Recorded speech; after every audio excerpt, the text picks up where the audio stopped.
दिसंबर महीने की आज से शुरुआत हो चुकी है और इसी के साथ ही साल 2022 की भी अब समाप्ति होने वाली है। इसी के साथ ही कैलेंडर में महीना बदलने के साथ ही देश भर में कई तरह के बदलाव देखने को मिले हैं, फिर चाहे वो मौसम को लेकर हो या फिर नियमों को लेकर हो। दरअसल आज से एटीएम से कैश निकालने के साथ ही डिजिटल रुपए की लॉन्चिंग होने जैसे कई अहम बदलाव हुए हैं। तो चलिए जानते हैं आज हुए कुछ बड़े बदलावों के बारे में।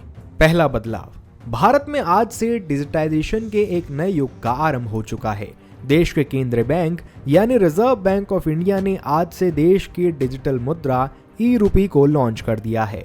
आरबीआई द्वारा इस डिजिटल रुपए के रिटेल से संबंधित पहला पायलट टेस्ट आज से शुरू हो गया है, जिसमें पब्लिक और प्राइवेट सेक्टर के 4 बड़े बैंक शामिल हैं। दूसरा बदलाव, देश के कमर्शियल सेक्टर के दूसरे सबसे बड़े बैंक यानी पंजाब नेशनल बैंक से कैश विड्रॉल करते वक्त आपके रजिस्टर्ड मोबाइल नंबर पर एक ओटीपी आएगा। इसे दर्ज करने के बाद ही आप एटीएम से कैश विड्रॉल कर पाएंगे।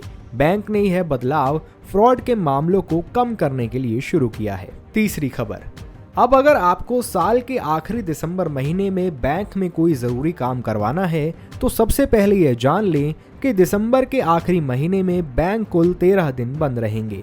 ध्यान देने वाली बात यह है कि बैंक की छुट्टियां राज्यों के फेस्टिवल के अनुसार ही तय होती है, यानी अलग अलग हो सकती है।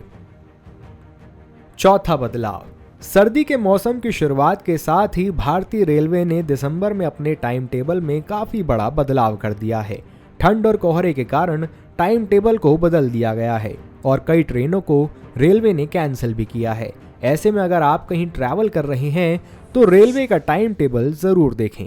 पांचवा बदलाव, अब अगर आप ईयर एंड सोचकर 2 व्हीलर खरीदने का मन बना रहे हैं और सोच रहे हैं कि बड़े डिस्काउंट मिलेंगे, तो ऐसा नहीं है। देश की दिग्गज auto sector company hero MotoCorp ने अपने 2 व्हीलर गाड़ियों के प्राइस में बढ़ोतरी करने का फैसला किया है।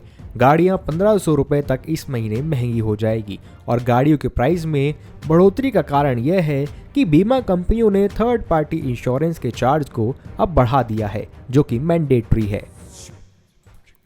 इसी तरह की तमाम बड़ी खबरों से जुड़े रहने के लिए बने रहिए पंजाबकेसरी.com के साथ।